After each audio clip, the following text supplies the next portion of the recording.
Little Witch in the Woods is a very surprising new addition to the cozy gaming genre. What I thought was a pretty basic game during the first few hours turned into a feature-heavy, relaxing adventure that I unknowingly spent over 50 hours on in the past few weeks.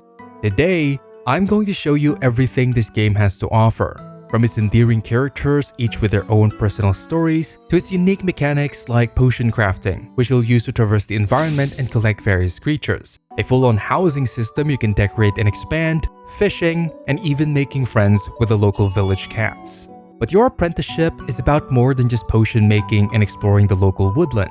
In the game's main story, you'll be helping to restore a village left in ruin, all while discovering the hidden secrets behind the giant vines that have ravaged it. So without further ado, let's dive into the whimsical world of Little Witch in the Woods. Quick note, this video has been made in collaboration with Sunny Side Up, the developers, who gave me early access to the full version prior to release. However, I am allowed to say whatever I want, both the good and the bad, as we wanted this to be a comprehensive review of the game. If you want to get Little Witch in the Woods for yourself, their Steam page is linked down below with a 10% discount to celebrate the game's launch. Back to the video.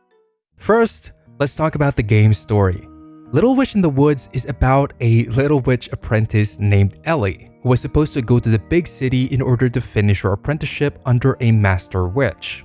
Unfortunately, her journey was derailed, literally, by giant prickly vines that blocked the train tracks she was on. And so, being the precocious and adventurous witch that she is, Ellie decided to explore the surrounding area, eventually finding herself in an old abandoned witch's house, where she inevitably fell asleep and missed her train. Trying to find a way to get back, Ellie discovered Wisteria, a village ravaged by the same giant prickly vines that stopped her train, and it is here that she has decided that instead of going to the big city, she would instead help the current residents restore their village and bring back the people who lived here one by one. And it is here that the story of Little Witch in the Woods begins. My initial thoughts about the game when I first played it was that it was simple. I mean, restoring a village sounded fun, but early on, I didn't really understand how crucial that would be to the various aspects of the game and how well they weave the progression of the story to the features that you unlock. But let me show you how the gameplay loop is so you get a better picture. Wisteria is divided into 3 sections: the west side, the east side, and the southern side, each covered by giant vines and are essentially uninhabitable. What the story is mainly about is figuring out ways to remove the giant vines in each section, which is a whole journey by itself, and getting to know the people who used to live in the ruined houses. Once you remove the vines in each section, you'll be able to start repairs and slowly but surely restore the village's vitality by bringing back the people who used to live here, or sometimes meeting new people, which brings with them whole new sets of character dynamics and personalities.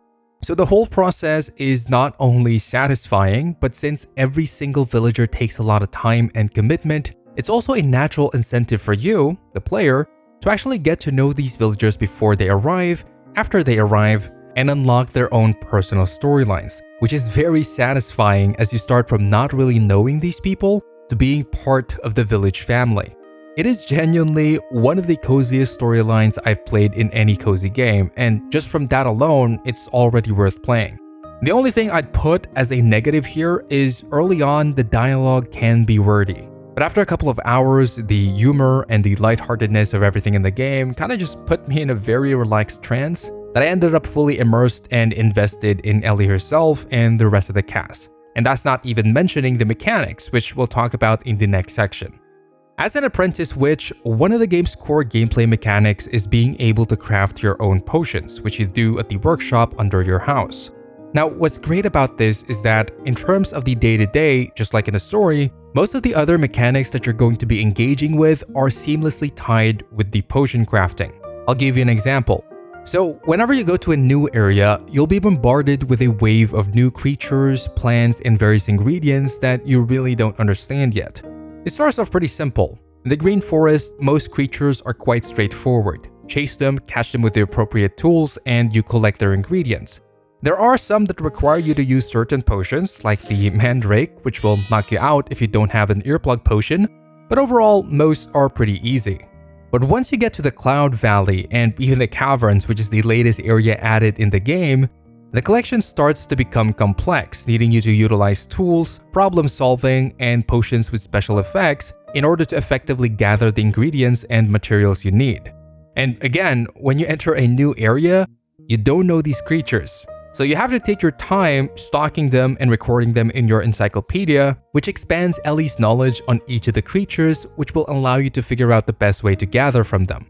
Once you have your raw ingredients, however, you process them in the workshop and follow the recipe with a potion crafting minigame. And that's the potion crafting mechanic.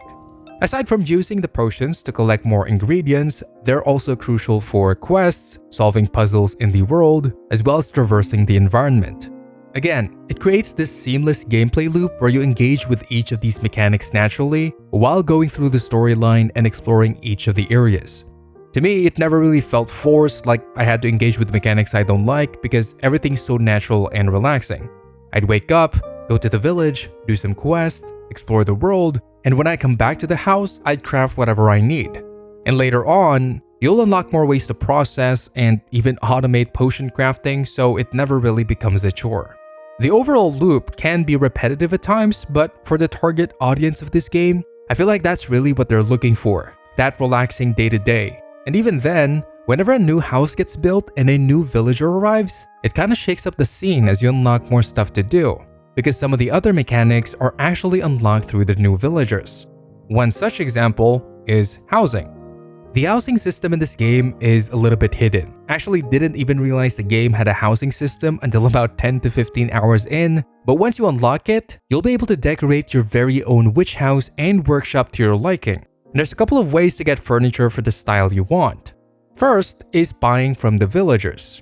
Some of the villagers sell certain types or styles of furniture, like for example, Kyla and Orya sell regular stuff like chairs and beds in different styles, while Roy sells flowers for decorations. Vinge sells paintings to hang on your walls, and you get the point. The more villagers you unlock, the more options you have. And not only that, but you can even craft your own furnitures provided that you have the blueprints and the materials for it. And if you don't like the color of certain items but you like the style of it, you can even dye your furniture. Now, as you know, I'm pretty terrible with design, so this is what we were living in for most of my playthrough. But some really talented players have made some pretty good designs, as you can see from these posts. So if you're one of them, you'll be able to spend hours just decorating your witch's house. The housing system is unexpectedly pretty unrestricted. I just wish there were more furniture types that'll be added in future updates. Lastly, for the housing system, since your witch's house is built with magic, you can actually expand it through the house spirit or the witch's catalog, so you'll have all the space and room you need for whatever type of witch house you want to build. Another feature that is surprisingly deep in this game is the cat befriending feature. As the village starts to be restored, cats actually start to live in the village, but in the beginning, they're very wary of humans. But by adding them to the cat encyclopedia and feeding them food that they like, you can level up affection with each cat and eventually even adopt one, because what is a witch without her cat companion? In tandem with this feature is, of course, fishing, which is pretty simple in this game, but it does complement both the exploration and the cat befriending feature, as different cats like certain fishes, and some fishes can only be acquired in specific locations. And finally, let's talk about the last major feature of Little Witch in the Woods, the exploration. This, aside from the story and the characters, are one of my favorite things in this game. The exploration in the beginning started off pretty slow, but as I spent more hours playing the game, it started to really click with me. There's not only puzzles to be solved, which are fun because they require both navigation, problem solving, and potions, but there's hidden areas in the game that absolutely highlight the gorgeous art that this game has. Some of the areas are quite literally breathtaking, especially in the later zones. And the way they loop around with you unlocking shortcuts reminded me a lot of that satisfying feeling in Souls games where you come back to a familiar area by unlocking a hidden path. This, with the addition of the new creatures and plants, make each area in this game feel very unique and alive, which makes it so immersive, like you're really exploring a whimsical magical world and unlocking its various secrets. And before I forget, you have tools for gathering, fishing, and playing with cats. So of course, you also have a tool for exploration, the Witch Broom.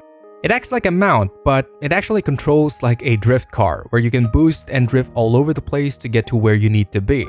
And there's even multiple types which you can unlock when you bring Alvin home. We'll sell you brooms with different speeds, durabilities, and even designs. So that's Little Witch in the Woods.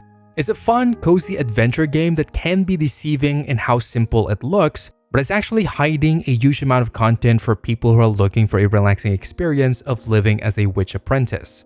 There's a surprising amount of depth within its mechanics, and I can't wait to see what they add next. The only negatives I have for the game overall are, number one, the very slow start. It takes a while for the story to ramp up, mostly because the village is quite empty in the beginning. I also feel like the slow content unlocks contributed to that feeling, but when I did gain access to those content like the housing feature and the character quest and the new areas, the game really started to open up and show what it's all about. Lastly, I encountered some minor bugs like Ellie falling asleep in the ending credit, which was hilarious, or dialogue boxes sometimes not appearing and I need to initiate conversation multiple times, but the devs have reassured me that those will be fixed for the 1.0, which is the version that is live right now on Steam.